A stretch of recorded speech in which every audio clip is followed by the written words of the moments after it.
علم بہت بڑی دولت ہے، علم سے اور بڑی کوئی کرامت نہیں۔ تو ہم ساری کرامتیں حضور غوث پاک کی ذکر کرتے ہیں۔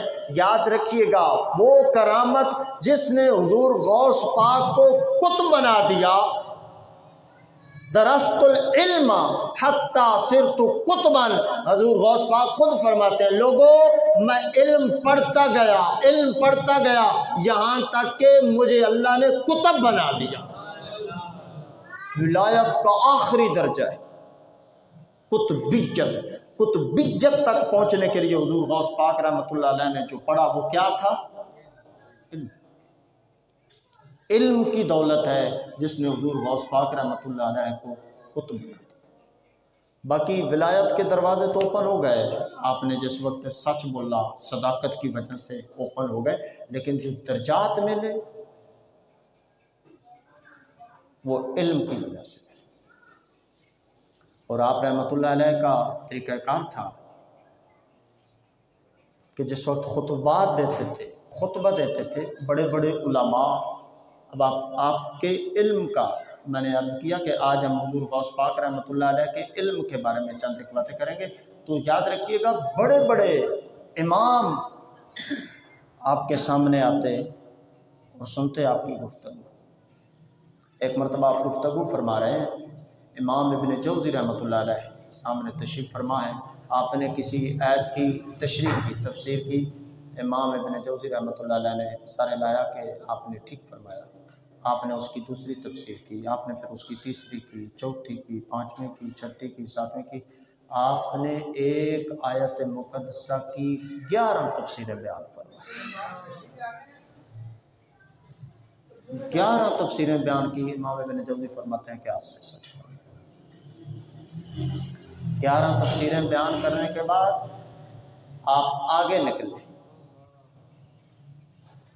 روایات میں آتا ہے آپ نے ایک ہی آیت مقدسہ کی 40 تفسیریں بیان فرمائی۔ امام ابن جوزی کھڑے ہو گئے، فرمایا حضور مجھے بھی اپنے مریدوں میں شامل کریں۔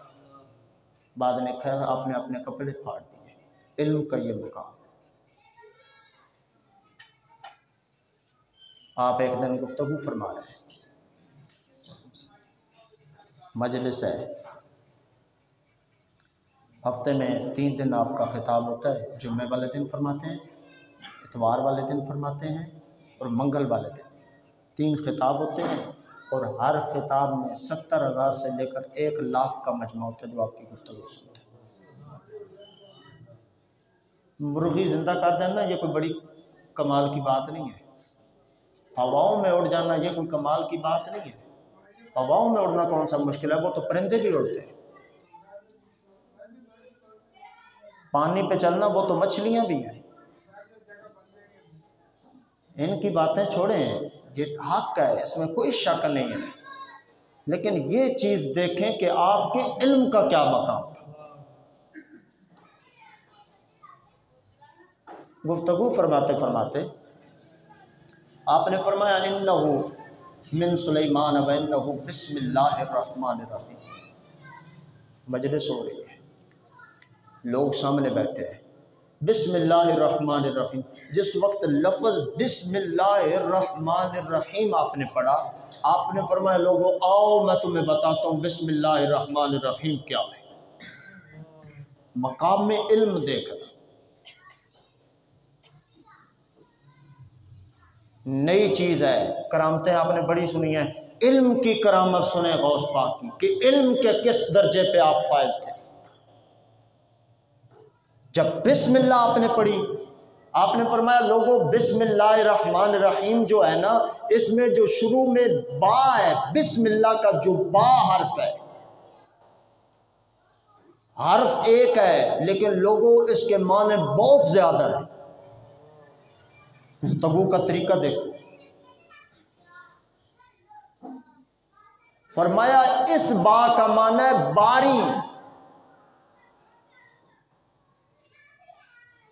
باری کا مطلب ہے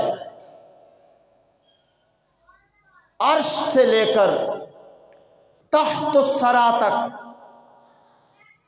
جو چیز ہے اس کو پیدا کرنے والا کوئی اور نہیں، وہ ایک ہی ہے جو تیرا اور میرا رب العالمین ہے۔ اس کا مطلب ہے باری، اللہ الباری، اللہ الخالق الباری۔ اس کے بعد فرمایا با کا مطلب ہے بصیر، بصیر کا مطلب ہے دیکھنے والا۔ لوگوں تمہارا میرا رب وہ ہے عرش اولا سے لے کر تحت الثری تک، درمیان میں جو بھی چیز ہے، جو بھی کام ہو رہا ہے، جتنے پرندے اڑ رہے ہیں، درندے چل رہے ہیں، انسان چل رہے ہیں، لوگ گفتگو کر رہے ہیں، بیانات ہو رہے ہیں، نمازیں ہو رہی ہیں، تہجد ہو رہا ہے، جو کام ہو رہا ہے، واللہ بصیر بما تعملون۔ لوگوں یاد رکھیے گا تیرا میرا رب وہ ہے ہر چیز کو دیکھنے والا ہے۔ پھر فرمایا لوگوں یہ جو با ہے، با سے مراد ہے باقی۔ فرمایا لوگوں عرش اولا سے لے کر تحت الثری تک یہ جتنی چیزیں ہیں یہ ساری فنا ہو جائیں گی۔ کل من علیہا فان ویبقی وجہ ربک ذو الجلال والاکرام۔ عرش اولا سے لے کر تحت الثری تک ہر چیز فنا ہو جائے گی، اگر کوئی باقی رہے گی تو وہ رب العالمین کی ذات ہے۔ فرمایا وہ باقی ہے۔ پھر فرمایا با سے مراد باسط ہے۔ حضور باسط کا کیا مطلب؟ فرمایا عرش اولا سے لے کر تحت الثری تک جتنی بھی چیزیں ہیں، جتنی بھی مخلوقات ہیں، واللہ یبسط الرزق لمن یشاء، وہ ایک اللہ ہی ہے، ہر چیز کے لیے رزق کو وسیع فرما رہا ہے۔ پھر فرمایا لوگوں یاد رکھو با سے مراد باعث ہے۔ حیران ہے لوگ، حضور باعث کا مطلب کیا ہے؟ فرمایا ان اللہ یبعث من فی القبور۔ اس کا مطلب یہ ہے عرش اولا سے لے کر تحت الثری تک جتنے انسان ہیں جب یہ فوت ہو جائیں گے، ان اللہ یبعث من فی القبور، اللہ رب العالمین ان کو دوبارہ قبور سے نکال لے گا، ان کا حساب کتاب کرے گا۔ لوگ حیران ہیں۔ پھر فرمایا سنو با سے مراد کیا ہے؟ با سے مراد ہے بر۔ بر کا مطلب ہوتا ہے مہربان ہے، رحیم ہے۔ لوگوں جو تمہارا رب ہے عرش اولا سے لے کر تحت الثری تک جتنی بھی چیزیں ہیں ہر چیز پہ رحمت کرنے والا تمہارا رحمان ہے۔ با سے ابھی معنی مراد لیے جا رہے تھے، لوگ سن رہے تھے۔ فرمایا با کو چھوڑو، آؤ میں تمہیں بتاؤں سین کا مطلب کیا ہے۔ فرمایا سین سے مراد سمیع ہے۔ سمیع کا مطلب ہوتا ہے سننے والا۔ ام یحسبون انا لا نسمع سرهم ونجواهم۔ آپ نے یہ آیت پڑھتے ہوئے فرمایا لوگوں تم کیا گمان کرتے ہو کہ عرش اولا سے لے کر تحت الثری تک جتنی کائنات ہے، جتنی مخلوق ہے، جتنے لوگ ہیں، تم کیا سمجھتے ہو کہ تو جو تم باتیں کرتے ہو وہ رب نہیں سنتا؟ فرمایا یہ تمہارا گمان غلط ہے، جو بھی تم بات کرتے ہو تمہارا باپ ہر بات سننے والا ہے۔ ان اللہ سمیع، بے شک اللہ سمیع ہے۔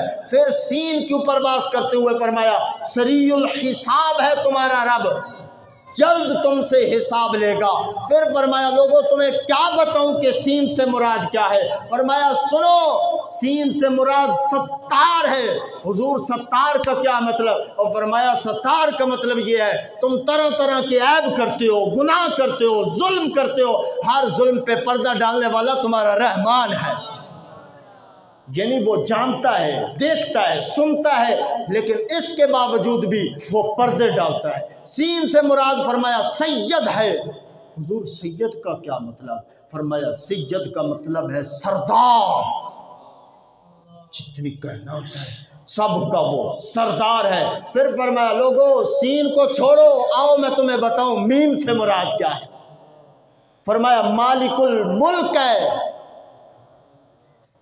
مالک الخلق ہے، مالک الخلق ہے، مالک علی خلق ہے، حنان علی خلق ہے، وہ مقتدر ہے، وہ مؤمن ہے، وہ مہیمن ہے، وہ مفضل ہے، وہ مکرم ہے، وہ مفصل ہے۔ لوگوں تمہیں کیا بتاؤں وہ مصور ہے، ہر چیز کی وہ تصویر بنانے والا ہے۔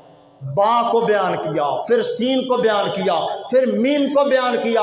فرمایا لوگو آؤ میں تمہیں بتاؤں اللہ سے کیا مراد ہے۔ پھر لفظ اللہ پہ آ گئے، لفظ اللہ پہ بیان شروع کر دیا۔ لفظ اللہ پہ جس وقت بیان شروع کیا آپ نے فرمایا لوگو یاد رکھنا تمہارے رب کا نام وہ ہے کہ دنیا میں اگر کسی بندے کا بھی نام اٹھاؤ گے، اس کا ایک حرف اگر اٹھا دو گے، ایک حرف غائب کر دو گے، اس نام کا کوئی معنی نہیں بنے گا۔ لیکن تمہارے رب کا نام وہ ہے اگر تم ایک ایک حرف غائب بھی کرتے جاؤ اس کا معنی پھر بھی سلامت رہے گا۔ تمہارے رب کا نام وہ ہے۔ اسلم صاحب بیٹھے ہیں، ان کا نام ہے الف سین لام میم اسلم۔ الف نکال دو سلم کوئی معنی نہیں ہے، میں عمران ہوں۔ عین نکال دو میران کوئی معنی نہیں ہے، بیٹا مراد بیٹھا ہے۔ میم نکال دو راد ہو جائے گی کوئی معنی نہیں ہے۔ حماد ہے، ہاں نکال دو ماد ہو جائے گا کوئی معنی نہیں۔ فرمایا جس لفظ کو مرضی لے لو، ایک حرف کو ہٹا دو اس کا معنی باقی نہیں رہے گا۔ لیکن لوگوں یاد رکھنا دو ذاتیں ایسی ہیں اور کائنات میں دو نام ایسے ہیں اگر ان کا ایک ایک حرف ہٹاتے بھی جاؤ گے ان کا معنی غائب نہیں ہوگا، ان کا معنی پھر بھی سلامت رہے گا۔ لوگ حیران ہیں حضور کون؟ فرمایا ایک کا نام اللہ اور دوسرا نام ہے محمد۔ ایک کا نام اللہ اور دوسرا محمد، دو نام ہے۔ ان میں سے اگر ایک ہٹا بھی دو گے، اللہ الف کو ہٹا دیا پیچھے رہ گیا للہ، للہ کا مطلب ہے اللہ کے لیے۔ پھر فرمایا ایک لام کو اور ہٹا دو ہو جائے گا لہو، لہو کا مطلب ہے اس کے لیے۔ پھر لام اٹھا دو پھر ہو جائے گا ہو، وہی ہے۔ فرمایا ایک ایک لفظ کو ہٹاتے جاؤ گے معنی اسی کا رہے گا۔ فرمایا پھر محمد کو پکڑو، میم ہٹا دو نام ہو جائے گا حمد، حمد کا مطلب ہے تعریف کرنے والا۔ پھر فرمایا ہاں کو مٹا دو لفظ ہو جائے گا مد، مد کا مطلب ہے اصال پہنچانے والا۔ پھر فرمایا میم کو ہٹا دو لفظ ہو جائے گا دال، دال کا مطلب ہے اسی ذات جو اس رب العالمین کے ایک ہونے پہ دلالت کرے، وہ اور کوئی نہیں، وہ محمد عربی کی ذات ہے۔